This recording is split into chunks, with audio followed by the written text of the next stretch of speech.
nggak kalian melihat seseorang berkata, "Aku nggak apa-apa," tetapi wajahnya terlihat sedih? Atau mungkin kalian pernah merasa takut saat guru masuk kelas, padahal beliau belum mengatakan apa-apa? Tanpa sadar, kita sebenarnya membaca pesan melalui ekspresi wajah, gerak tubuh, tatapan mata, dan nada suara.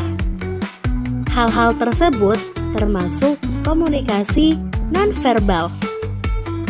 Dalam kehidupan sehari-hari, komunikasi nonverbal sering digunakan bersamaan dengan komunikasi verbal. Bahkan, terkadang orang lebih percaya pada bahasa tubuh dibanding dengan kata-kata yang diucapkan. Karena itu, komunikasi nonverbal menjadi bagian penting dalam interaksi manusia. Yuk kita simak pembahasannya.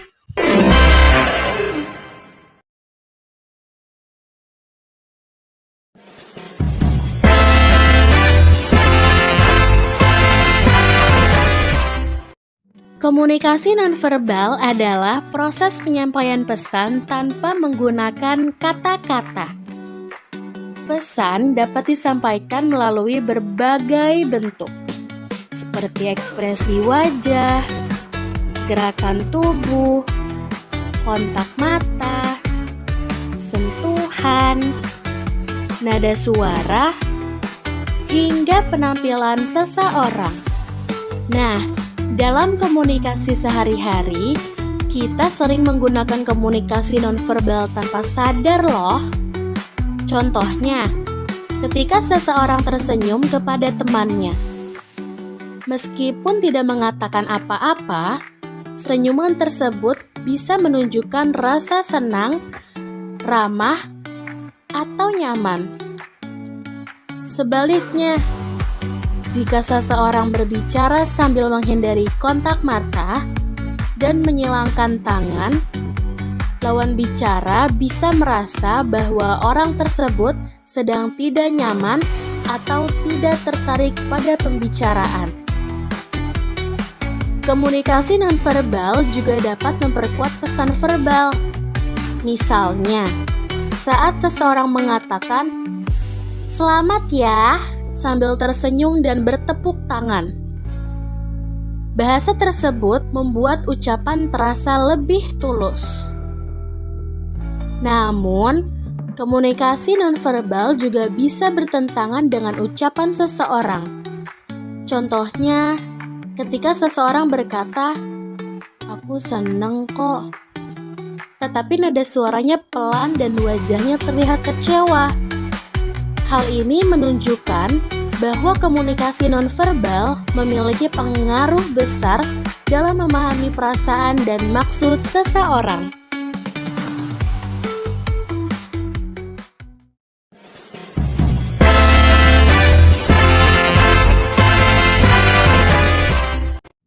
Komunikasi nonverbal memiliki peran yang sangat penting dalam kehidupan sehari-hari. Saat berbicara dengan orang lain, sebenarnya kita tidak hanya mendengarkan kata-kata, tetapi juga memperhatikan ekspresi wajah, gerakan tubuh, dan cara seseorang berbicara. Misalnya saat presentasi di kelas, audiens biasanya akan lebih tertarik kepada pembicara yang melakukan kontak mata, berdiri dengan percaya diri, dan menggunakan ekspresi yang sesuai.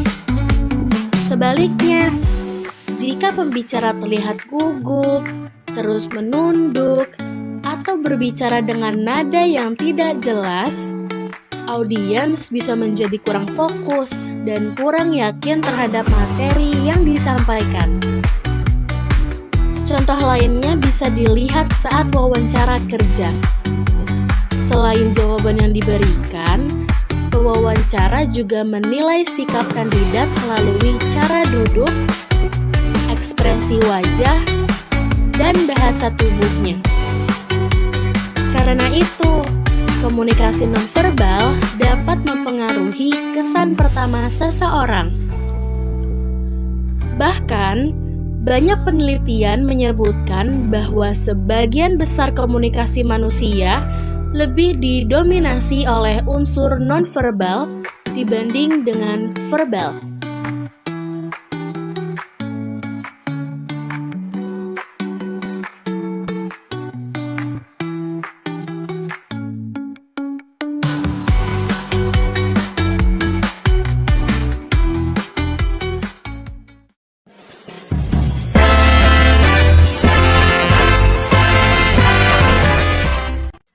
Jenis komunikasi nonverbal yang pertama ada kinestetik, yaitu komunikasi melalui gerakan tubuh. Kinestetik meliputi ekspresi wajah, gerakan tangan, postur tubuh, dan kontak mata. Contohnya, mengangguk sebagai tanda setuju, melambaikan tangan saat menyapa, atau tersenyum ketika merasa senang. Gerakan tubuh sering menunjukkan emosi seseorang secara spontan. Misalnya, seseorang yang gugup biasanya terlihat sering memainkan tangan atau menghindari kontak mata. Karena itu, bahasa tubuh dapat membantu kita memahami perasaan seseorang tanpa perlu mendengar kata-katanya.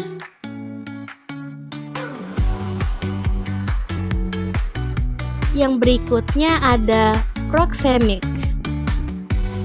Proxemic adalah penggunaan jarak dan ruang dalam komunikasi. Jarak antara dua orang dapat menunjukkan hubungan dan tingkat kenyamanan mereka.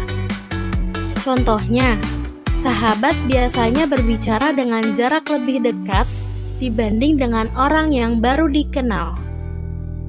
Jika seseorang berdiri terlalu dekat dengan orang asing, lawan bicara bisa merasa tidak nyaman.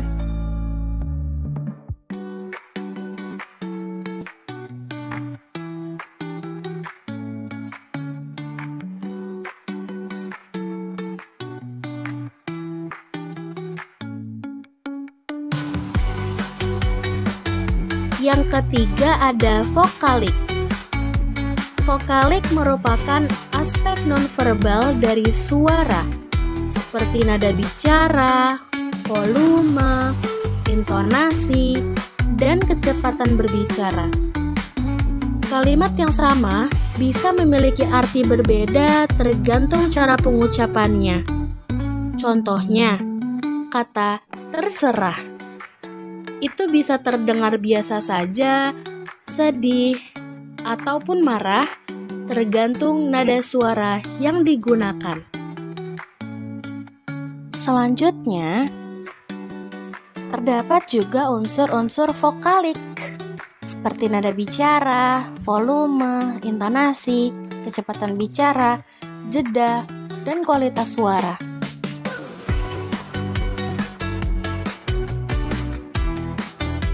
Yang keempat, ada sentuhan. Sentuhan adalah komunikasi nonverbal melalui kontak fisik.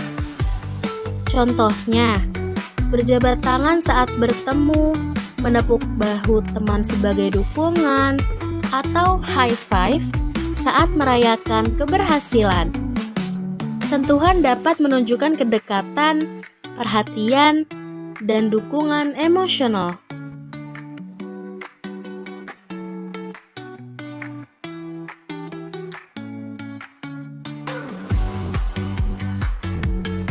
Dan yang terakhir, ada objek dan penampilan. Penampilan juga termaksud komunikasi nonverbal loh. Cara berpakaian dapat menunjukkan identitas, profesi, bahkan kepribadian seseorang. Contohnya, seseorang yang memakai pakaian formal saat presentasi biasanya ingin menunjukkan sikap profesional dan rapi. Sementara, penggunaan seragam dapat menunjukkan identitas kelompok atau institusi tertentu.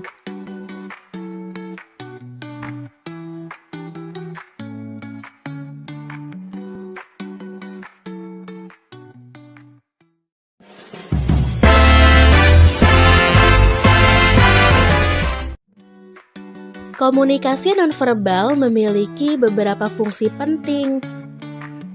Pertama adalah repetisi. Kedua adalah substitusi.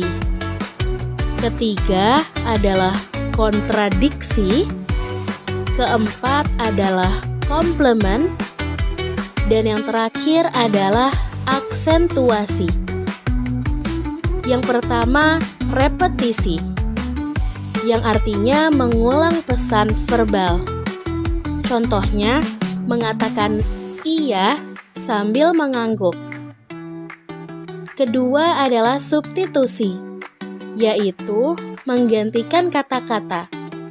Misalnya, menunjukkan jempol sebagai tanda setuju.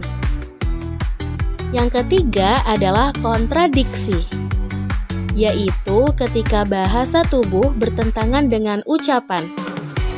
Contohnya, seseorang berkata, "Aku senang," tetapi wajahnya terlihat kecewa.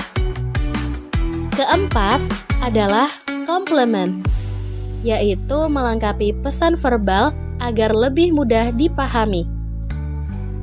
Dan yang terakhir adalah aksentuasi, yaitu menegaskan pesan tertentu, misalnya memukul meja saat sedang marah.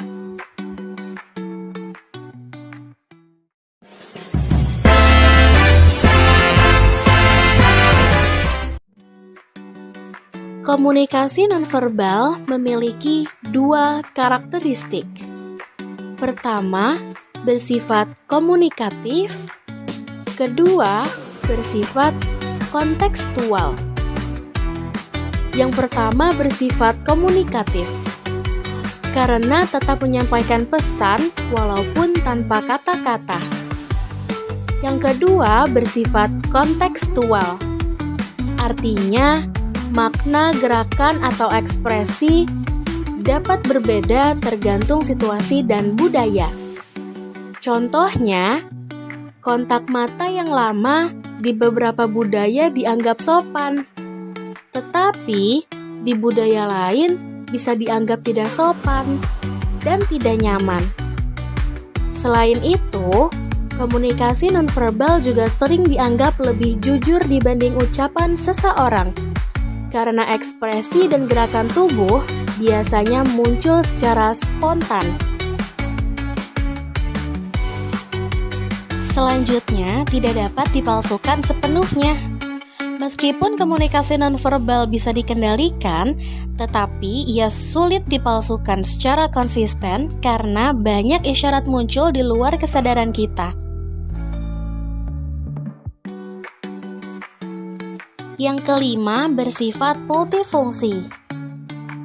Maksudnya, satu gerakan atau ekspresi itu dapat memiliki lebih dari satu makna tergantung konteksnya. Seperti contoh di gambar, dalam senyuman itu bisa diartikan lebih dari satu makna. Ada yang tersenyum menandakan bahagia, tersenyum canggung, dan tersenyum sopan.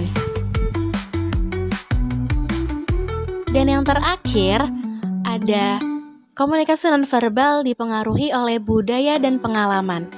Maksudnya di sini adalah nilai, norma, dan pengalaman hidup seseorang itu sangat mempengaruhi cara ia memberikan dan menafsirkan pesan, baik itu verbal maupun nonverbal.